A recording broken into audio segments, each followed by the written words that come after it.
Salut à tous, bienvenue pour ce 106e numéro des infos dont on parle peu. Ravi de vous retrouver aujourd'hui pour ce nouveau numéro.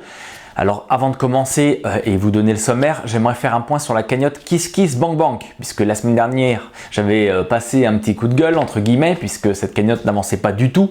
Cette semaine elle a pas mal avancé, regardez, on en est à 301 KissBankers comme on les appelle, on en est à peu près à 26% de la somme, on est encore loin du compte et il nous reste plus que la moitié du temps. Donc on va essayer ensemble d'aller vers la réussite de cette cagnotte. Voilà, je remercie bien sûr tous ceux qui ont donné cette semaine et je remercie également tous ceux qui avaient donné la semaine d'avant. Je ne l'avais pas faite dans la vidéo précédente. Voilà, ces choses corrigées maintenant.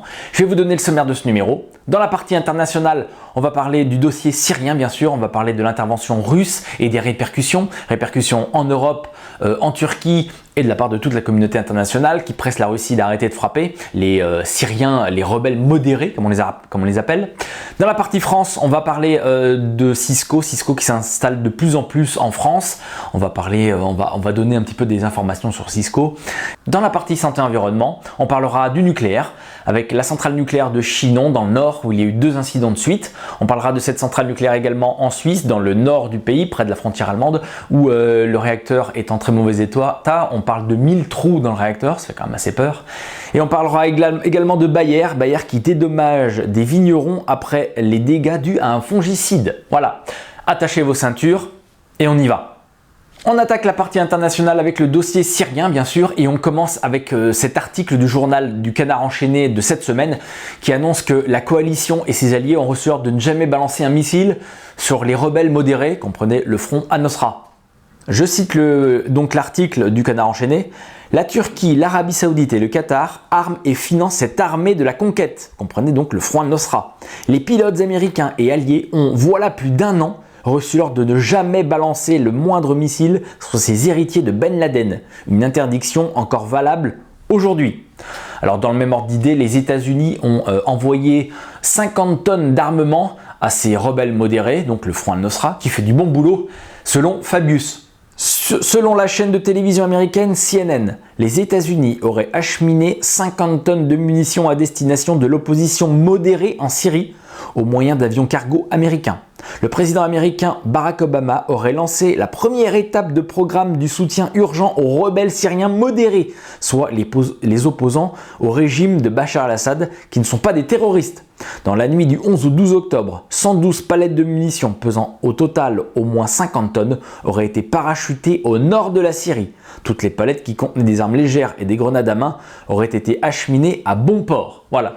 Donc tout ça, ça va faire l'objet d'une analyse très poussée de la part de l'agence Infolibre dans sa prochaine lettre d'analyse et d'information libre, la numéro 7, que vous pouvez déjà précommander sur la boutique de l'agence Infolibre, puisque ces rebelles modérés quand même, on va se faire un plaisir de faire voir que en fait il n'y en a plus beaucoup, ou quasiment plus, qui sont plus qu'une infime partie, et qu'au nord de la Syrie, il n'y a que des rebelles affiliés à Al-Qaïda.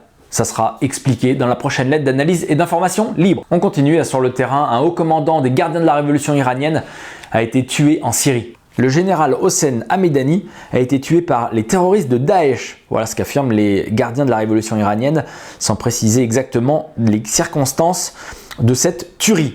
Alors l'intervention russe a vraiment mis le feu aux poudres chez les rebelles d'Al-Nosra, les rebelles affiliés à Al-Qaïda officiellement, et ces mêmes rebelles ont mis la tête de Bachar el-Assad et la tête de Hassan Nasrallah, le chef de Hezbollah, à prix. Le chef du mouvement Al-Nosra, la branche syrienne d'Al-Qaïda en Syrie, a lancé le 12 octobre 2015 un appel au meurtre. Il a promis une prime à quiconque tuerait le président syrien et le chef du Hezbollah libanais qui le soutient. Même, précise-t-il, si c'est un membre de leur famille ou de leur communauté qui réussit à mettre fin à leur histoire. Écrasé par le poids des combattants de Daesh, pourchassé par l'armée de Damas et bombardé par l'aviation de Moscou, le mouvement Al-Nosra, la branche armée d'Al-Qaïda en Syrie, est sorti de sa réserve. Dans un enregistrement audio, son chef, Abu Mohamed al-Joulani, s'est livré à un véritable appel au meurtre en s'engageant à payer 3 millions d'euros à quiconque tuerait Bachar al-Assad et mettrait fin à son histoire. Encore une conséquence de l'intervention russe en Syrie, 2 obus sont tombés sur l'ambassade russe à Damas. 2 obus ont frappé l'ambassade de Russie à Damas cette semaine, au moment où débutait une manifestation de soutien à ce pays, dont l'aviation apporte un soutien aérien aux forces du régime pour repousser les rebelles. Selon un journaliste de l'AFP, les deux obus sont tombés à 10h20 dans l'enceinte de l'ambassade, créant la panique parmi les 300 personnes rassemblées devant l'ambassade pour remercier la Russie de son intervention en Syrie. Il n'y a pas eu de blessés parmi les manifestants, selon le journaliste de l'AFP. Alors non seulement le Front al-Nosra appelle à l'élimination de Bachar al-Assad et à Hassan Nasrallah, mais appelle également au djihad à Moscou. Dans un enregistrement audio sur lequel on peut reconnaître la voix d'Abu Mohamed al-Joulani, le chef du Front al-Nosra, celui-ci demande aux combattants djihadistes du Caucase de lancer des opérations de représailles à l'encontre de la Russie. Je cite, « La guerre en Syrie va faire oublier aux Russes les horreurs subies en Afghanistan », affirme notamment le chef du Front al-Nosra. Si le groupe rebelle affilié à Al-Qaïda choisit de lancer cet appel au djihad contre la Russie, c'est que la plupart des territoires qu'il contrôle sont désormais visés par des opérations militaires lancées par Moscou sur le territoire syrien. Alors je vous invite également à aller voir cette chaîne YouTube dont je vous mettrai le lien sous cette vidéo qui montre des extraits des hélicoptères russes qui pilonnent l'État islamique et le Front al-Nosra sur le terrain. C'est assez impressionnant. Alors cette intervention russe, elle n'est pas du goût donc du Front al-Nosra et de ses alliés, mais elle n'est pas non plus du goût de la Turquie. Le gouvernement turc s'est plaint de 2 incursions dans son espace aérien de la part d'avions russes impliqués dans la campagne de bombardement en Syrie. L'ambassadeur russe à Ankara a été convoqué à plusieurs reprises après ces incidents que l'OTAN a jugés délibérés et extrêmement dangereux. La Russie est le premier fournisseur de gaz naturel de la Turquie et Ankara a choisi en 2013 la compagnie russe Rosatom pour la construction de sa première centrale nucléaire à Akiu. Aucune date n'a toutefois été fixée pour le démarrage de ce chantier qui représente un investissement de 20 milliards de dollars. Je cite le chef d'État turc Recep Erdogan, « Si les Russes ne construisent pas Akiu, d'autres le feront. Nous sommes le premier client de la Russie pour le gaz naturel. Perdre la Turquie serait un grave revers pour la Russie. Si nécessaire, la Turquie a beaucoup d'autres solutions pour se fournir en gaz naturel. » Même son de cloche de la part de la Pologne qui veut mettre la pression sur la Russie, la Pologne poussée par l'OTAN bien sûr, et qui menace de ne plus récupérer du pétrole russe mais du Moyen-Orient. L'Arabie Saoudite a commencé à fournir du pétrole brut à la Pologne. Voilà ce qu'a annoncé le 13 octobre Igor Sechin, directeur général du géant pétrolier russe Rosneft, voyant ainsi une nouvelle fois un pays producteur du Moyen-Orient entrer sur un marché traditionnellement dominé par l'or noir russe. La bataille pour les parts de marché opposant les exportateurs de pétrole se déroule à l'échelle mondiale et les pays les plus riches, comme l'Arabie Saoudite, baissent leurs prix pour pénétrer dans un nouveau marché, souvent aux dépens de la Russie. Selon des intervenants sur le marché du pétrole, la Hongrie a notamment augmenté ses importations de pétrole en provenance du Kurdistan irakien, une évolution qui s'est également faite au détriment du brut de l'Oural. Je cite, « L'Arabie Saoudite a fait sa première incursion sur le marché polonais avec des livraisons effectuées via le port de Gdansk dans la mer Baltique. » Voilà ce qu'a déclaré Igor Sechin lors d'une conférence de presse. Selon une source intervenant sur les marchés du pétrole, au moins 3 navires ont livré du pétrole saoudien à la Pologne avec un rabais exceptionnel par rapport au prix du brut de l'Oural. Ah, c'est vrai que l'Arabie Saoudite, qui pompe énormément de pétrole, qui est en surabondance de pétrole, qui ne sait plus quoi en faire, et bien maintenant casse les prix pour vendre son pétrole à qui en veut. La Pologne, bien sûr, est concernée et ça arrange bien l'OTAN puisque ça met dans l'embarras également la Russie. Alors après la Turquie, après la Pologne, c'est l'Union européenne également qui met la pression sur la Russie par rapport à son intervention en Syrie et en Ukraine, bien évidemment. L'Union européenne a appelé en début de semaine la Russie à cesser immédiatement les frappes de son aviation qui visent l'opposition modérée en Syrie. De son côté, l'OTAN accuse la Russie de contribuer à prolonger le conflit syrien en soutenant Bachar al-Assad. Je cite, « Cette escalade militaire risque de prolonger le conflit, de saper le processus politique, d'aggraver la situation humanitaire et d'augmenter la radicalisation. » Voilà ce qu'ont écrit les 28 pays de l'Union européenne dans une déclaration adoptée à Luxembourg par le ministre des Affaires étrangères. L'OTAN défend la même position que Bruxelles. La Russie devrait lutter contre l'État islamique en Syrie et ne pas soutenir Assad. Voilà ce qu'a déclaré le patron de l'OTAN, Jens Stoltenberg, lors d'une interview devant les parlementaires de l'Alliance réunis en Norvège. Les États du Golfe qui se sentent menacés veulent maintenant acquérir le dôme de fer israélien. Le Bahreïn ainsi que les autres États membres du Conseil de coopération du Golfe sont en procédure d'acquisition du système de défense antimissile israélien Dôme de fer, afin de pouvoir contrecarrer, je cite, un arsenal croissant de missiles iraniens. Voilà ce qu'a déclaré le site d'information Sky News cité par des médias israéliens. Le système israélien conçu pour faire face aux attaques de roquettes lancées par la résistance depuis Gaza et le Liban va être vendu par l'entreprise américaine de systèmes de défense Raytheon ainsi que par d'autres entrepreneurs américains qui ont aidé à développer le dôme de fer avec l'autorité israélienne pour le développement d'armes et de technologies militaires Rafael. Alors que la Russie est au centre de toutes les préoccupations, comme vous venez de le voir, le rapport sur la disparition du vol MH17 au-dessus de l'Ukraine vient de tomber, un rapport des Néerlandais. Et pour eux, pas de discussion possible, il s'agit d'un missile de fabrication russe. Le missile Sol-Air qui a causé le crash d'un Boeing de la Malaysia Airlines et la mort de ses 298 occupants le 17 juillet 2014 dans l'est de l'Ukraine était bien un BUK de fabrication russe. Voilà ce que conclut un rapport officiel néerlandais qui devra être présenté le 13 octobre prochain dans une base militaire des Pays-Bas. Les 2/3 des victimes étaient des ressortissants néerlandais. Les enquêteurs citent des fragments de pièces métalliques retrouvés sur les corps de victimes et publient des cartes qui localisent avec précision le point de départ du missile. Voilà ce qu'affirme un quotidien néerlandais. Cela revient à désigner clairement la Russie. Le BUK, développé et produit dans ce pays, n'a pu être acquis et tiré par des rebelles seuls, estiment les experts. Des militaires leur auraient apporté au moins une aide, une version corroborée antérieurement par diverses sources. De nombreuses analyses estiment en effet que les séparatistes auraient abattu le Boeing par erreur, pensant avoir pris pour cible un avion militaire ukrainien. Alors voilà pour le rapport néerlandais qui accuse donc la Russie d'être responsable de la disparition de ce vol MH17 et immédiatement après est sorti un rapport russe qui annonce lui que ce sont les Ukrainiens qui ont abattu cet avion. L'avion MH17 de la Malaysia Airlines a été abattu par un missile surface à air 9M38 depuis le territoire contrôlé par l'armée ukrainienne. Voilà ce qu'a affirmé le fabricant de missiles russe Almaz Antey. Je cite, « Aujourd'hui, nous pouvons dire avec certitude que si le Boeing a été touché par un missile surface à air, c'est par un missile 9M38 lancé par le système de missiles de défense aérienne BUK-M1 depuis les alentours de Zarochekskoye. » Voilà ce qu'a déclaré le PDG d'Almaz Antey. Le village de Jamoretskoye, dans l'est de l'Ukraine, était sous contrôle des forces militaires ukrainiennes et non des insurgés, selon lui. Monsieur Novikov a présenté les résultats de 2 expériences réalisées par des spécialistes. La dernière réalisée cette semaine et qui montre que le MH17 a été touché par une version plus ancienne du missile 9M38, car le plomb n'avait pas de forme spécifique comme les missiles 9M38M1 plus récents. On parle d'un tout autre sujet maintenant, on va parler du traité transatlantique qui approche à grands pas et on va parler d'une pétition qui a retenu plus de 3,2 millions de signatures qui a été présentée à Juncker. Le collectif Stop TAFTA, dont fait partie Susan George, a déposé une pétition réunissant 3,2 millions de signatures de citoyens européens à la Commission européenne pour demander l'arrêt des négociations sur le TAFTA. Malgré l'ampleur de l'opération, le bureau de Jean-Claude Juncker s'est caché derrière des arguties juridiques pour adresser une fin de non-recevoir. Alors pour info, en France, 359 777 signatures ont été collectées.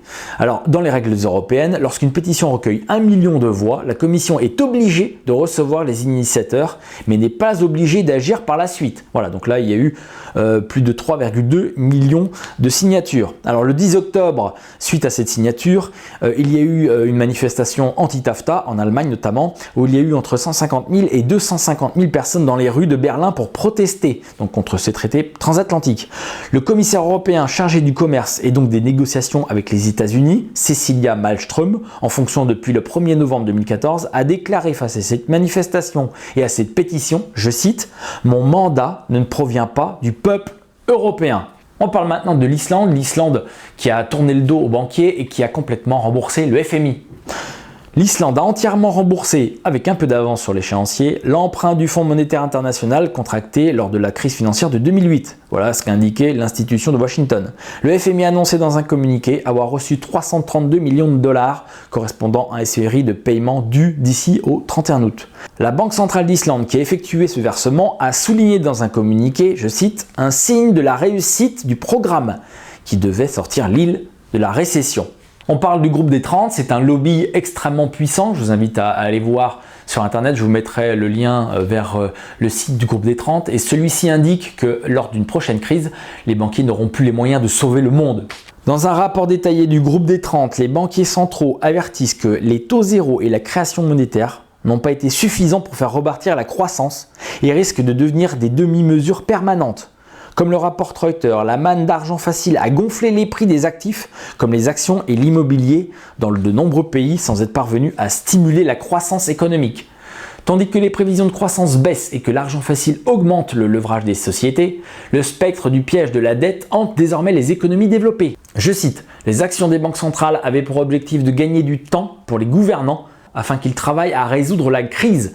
Mais le temps presse. » Alors autrement dit, les banques centrales admettent donc ne pas être toutes puissantes et elles estiment que les gouvernements n'ont pas fait leur part en prenant des mesures, je cite, « assurant une croissance économique pérenne ». Voilà, donc ça sent le roussi et que tout le monde commence à se protéger chacun de son côté. On parle maintenant du numérique et de la robotisation. Alors j'avais été au salon InnoRobot 2015, il y a quelques temps de ça. J'avais interviewé une personne sur la création d'emplois par rapport à la robotisation et on m'avait assuré que la robotisation allait créer énormément d'emplois. En tout cas, le ratio perte d'emploi, gain d'emploi allait être largement positif. Aujourd'hui, de nombreux rapports sortent et montrent que le ratio va être largement négatif. Plusieurs ouvrages récents tirent la sonnette d'alarme. L'ubérisation de notre économie associée à la robotique et à l'intelligence artificielle pourrait menacer près d'un emploi sur deux. Les professions intérimaires sont particulièrement visées. On aurait aimé les croire à grand renfort d'études commanditées auprès des cabinets de conseil les plus prestigieux, Google, Facebook ou Apple, avant ce qu'ils créent ou vont créer des centaines de milliers d'emplois directs et surtout indirects en France. À les entendre, l'e-commerce boosterait les métiers du transport et de la logistique. Une manière pour Google, Facebook et Apple donc de redorer à bon compte leur image passablement écornée par l'exploitation sans vergogne de nos données personnelles et leur recours aux circuits d'optimisation fiscale. Une série d'essais parus ces derniers mois mettent à mal ces plans de communication. Croissance en berne, chômage de masse, crise financière à répétition, stagnation du pouvoir d'achat. Dans son dernier ouvrage, l'économiste Daniel Cohen s'étonne que l'âge numérique ne produise pas le même effet détonateur dans l'économie que l'âge électrique un siècle plus tôt. Je cite, « Nous vivons une révolution industrielle sans croissance ». Pour la première fois de notre histoire contemporaine, la théorie de la destruction créatrice, chère à Joseph Schumpeter, qui veut que chaque cycle d'innovation commence par détruire des emplois, puis contribue à en créer plus qu'elle n'en supprime, n'est pas respectée.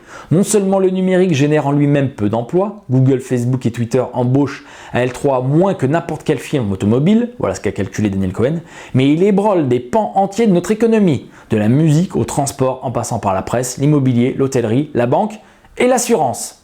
Alors puisqu'on parle de la numérisation, parlons des automobiles connectées. C'est pour bientôt ces automobiles connectées et les données qu'on va recueillir, ça va être du pain béni pour les assureurs, mais pas seulement. Les voitures connectées vont collecter une masse de données considérable sur les comportements et habitudes des conducteurs. Une occasion en or pour les assureurs de proposer des offres individualisées et des services optionnels. 250 millions de véhicules connectés circuleront sur les routes dans le monde d'ici 2020 selon le cabinet Gartner. Une révolution qui ne concerne pas uniquement les constructeurs automobiles, elle fait aussi rêver les assureurs. Première opportunité, l'ultra-personnalisation des contrats en fonction du risque réel et non plus calqué sur celui d'une classe d'âge ou du type de véhicule. En mars 2015, Direct Assurance a lancé le premier, une assurance connectée avec un forfait modulable. On attaque la partie France maintenant et on va démarrer avec Cisco. Alors Cisco, c'est une entreprise américaine spécialisée dans l'informatique et plus particulièrement dans les réseaux et qui s'implante de plus en plus en France. Alors chez Cisco, première information, vous ne pouvez pas travailler pour le groupe et déambuler sans que cela se sache.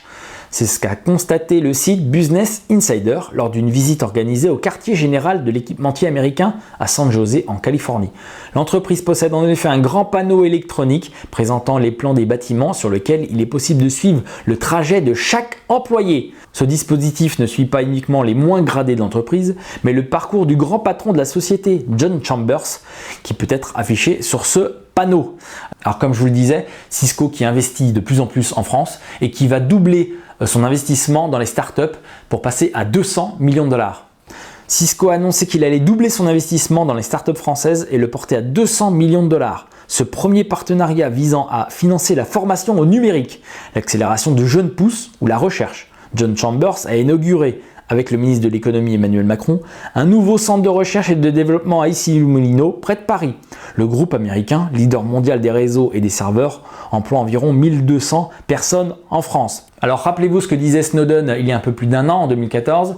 Il indiquait que Cisco installait des backdoors sur ses matériaux informatiques et réseaux notamment, et que ça permettait à l'NSA de recueillir 20 milliards de communications par jour. Rappelez-vous également que le patron de Cisco France avait qualifié la loi sur le renseignement de loi équilibrée. C'est ces mots, je cite, « Ce n'est pas un sujet simple, cette loi sur le renseignement. Vous savez, tout le monde veut la liberté, veut que les données soient protégées, que ce soit les individus ou les entreprises. Mais en même temps, on veut plus de sécurité. Et nous, on est bien placé à Cisco pour savoir que pour avoir de la sécurité contre les cyberattaques, contre le terrorisme, il faut pouvoir surveiller les réseaux de manière permanente, voilà. Et enfin, rappelez-vous également qu'en février 2015, la France et Cisco avaient signé un partenariat, on l'avait dit plusieurs fois, à l'agence Infolibre. Un partenariat qu'on peut lire donc sur le site internet du gouvernement. Donc ce partenariat ambitieux comprend des coopérations dans le domaine de l'éducation et de la formation professionnelle au métier des réseaux numériques, avec un objectif de formation de 200 000 personnes en 3 ans et le financement de plusieurs chaires d'excellence. Le partenariat s'étendra également à des collaborations académiques et industrielles dans les domaines de la cybersécurité, des réseaux intelligents et de la ville intelligente. Voilà, donc on va installer du matériel Cisco un petit peu partout dans nos villes. La cybersécurité, on va le donner à Cisco, tout en sachant que ces derniers installent des backdoors et que la NSA est capable de récupérer les coordonnées et de récupérer les communications. C'est plutôt rigolo. Alors puisqu'on parle de partenariat un petit peu douteux, on va parler également du partenariat entre la France et l'Arabie Saoudite, puisque Manuel Valls est allé vendre un petit peu les marchés français à Riyad cette semaine. La France a engrangé cette semaine à l'occasion d'une visite à Riyad du Premier ministre Manuel Valls pour 10 milliards d'euros de contrats avec l'Arabie Saoudite, dont plusieurs restent toutefois à finaliser. 10 milliards d'euros de contrats, voilà ce qu'a tweeté Manuel Valls au second et dernier jour de sa visite dans le royaume avec lequel la France entretient d'excellentes relations. Ces accords concernent un grand nombre de secteurs, de l'énergie aux infrastructures en passant par la santé, l'agroalimentaire et l'armement. Le montant de 10 milliards d'euros regroupe des accords, mais aussi des lettres d'intention. Voilà ce qu'a relevé Matignon. Un petit mot sur l'agriculture et la crise de l'agriculture qu'on vit aujourd'hui en France et un petit peu partout en Europe. Alors une personne a lancé une pétition sur internet pour faire du 11 octobre une journée nationale en soutien aux paysans et aux agriculteurs qui se sont suicidés. Un Morbihanais a lancé il y a plusieurs mois une pétition pour faire du 11 octobre la journée nationale pour les suicidés dans l'agriculture. Une cérémonie qui leur a également été dédiée la semaine dernière avant l'inauguration d'une stèle en leur mémoire. Son but, ne pas laisser ces actes désespérés tomber dans l'oubli. La semaine dernière, un maraîcher breton a érigé quelques 600 croix blanches devant une basilique du Morbihan afin de symboliser les 600 agriculteurs, selon lui, qui se donnent la mort chaque année. Je vous renvoie encore une fois vers les lettres d'analyse 5 et 6 de l'agence Infolibre sur lesquelles nous analysons les causes de la crise paysanne que nous vivons aujourd'hui. C'est à lire sur ces lettres d'analyse que vous pouvez retrouver sur la boutique de l'agence Infolibre. Alors on continue, on va parler maintenant de drone, du drone franco-britannique qui est en cours d'élaboration et qui devrait voir le jour d'ici 2030. La France et la Grande-Bretagne vont lancer la deuxième phase du programme de démonstration franco-britannique du système de combat aérien futur, dit drone armé. Voilà ce qu'a annoncé fin septembre à l'Assemblée nationale le ministre de la Défense Jean-Yves Le Drian. En novembre 2014, Paris et Londres avaient donné le coup d'envoi à des études industrielles pour un futur drone aérien de combat franco-britannique à l'horizon 2030. Dassault Aviation et BAE Systems coopèrent sur ce projet qualifié d'historique et se partagent une enveloppe de 150 millions d'euros.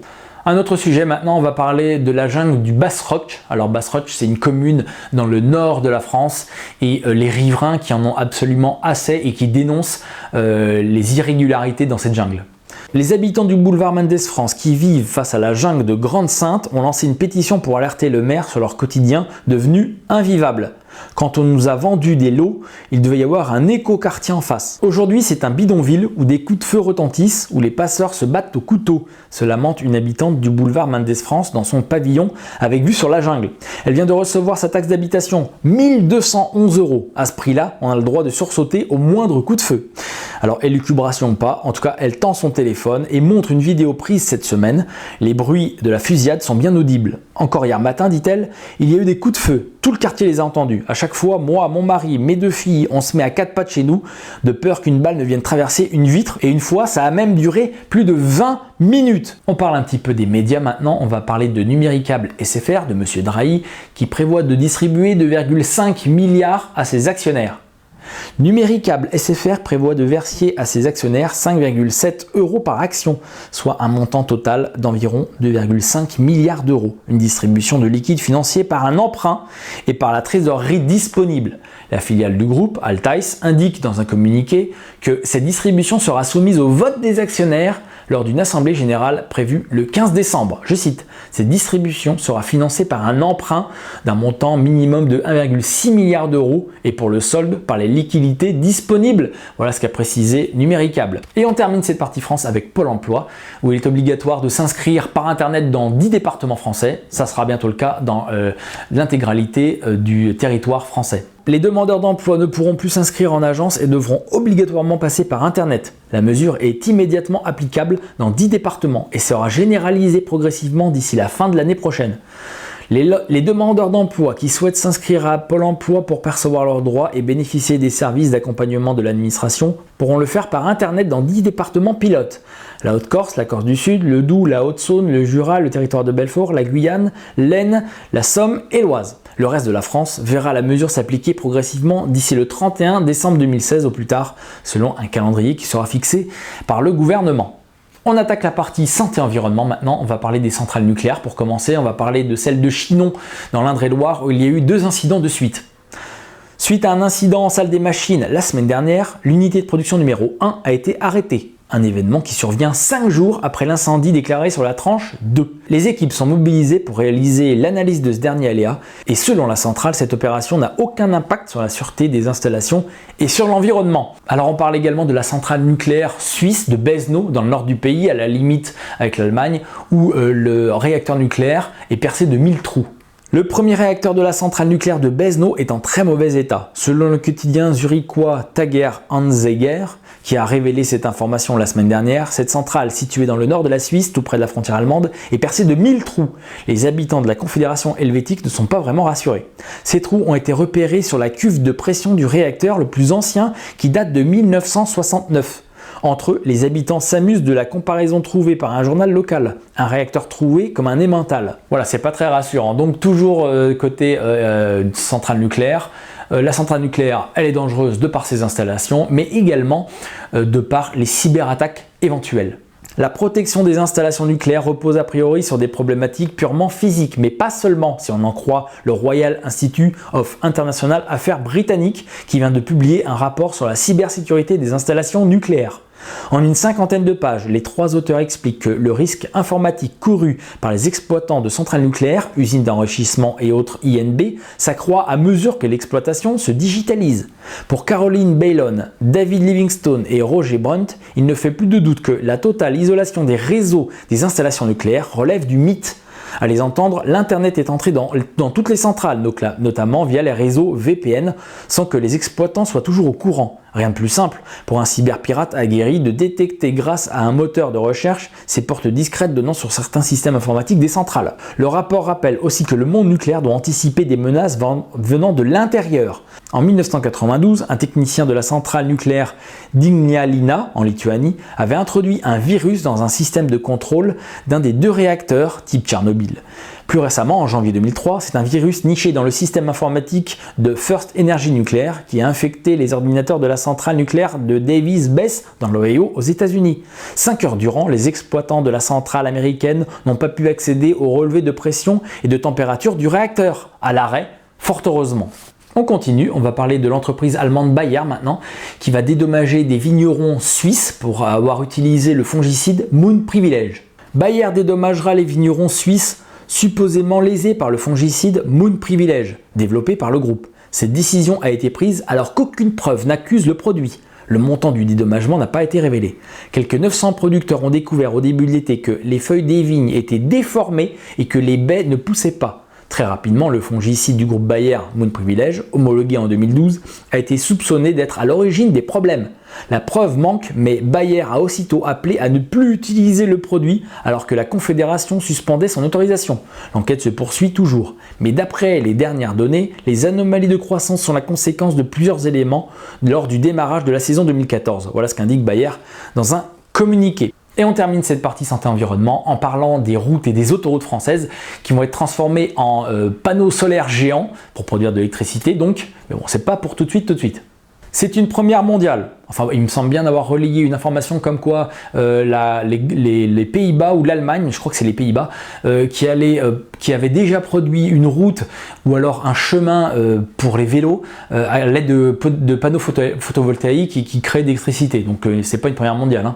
Mais enfin bon, je lis l'article. C'est une première mondiale donc. Alors, le groupe Colas, la filiale de Bouygues, s'apprête à commercialiser un revêtement photovoltaïque qui permettra aux routes d'émettre de l'électricité solaire et même de recharger les véhicules électriques. Voilà, c'est pas pour tout de suite, mais c'est dans les cartons et c'est plutôt pas mal. Voilà, c'est terminé pour ce numéro des infos dont on parle peu. Je vous remercie tous pour votre attention. Je remercie tous ceux qui envoient des informations tout le long de la semaine. Je remercie tous ceux qui soutiennent l'agence Infolibre, que ce soit par le KissKissBankBank ou alors par la lettre d'analyse des informations libres. Pour le KissKissBankBank, nous en sommes à peu près 26% de la somme, nous en sommes à 50% du temps, donc il y a encore le challenge à relever, j'espère qu'on ira jusqu'au bout ensemble.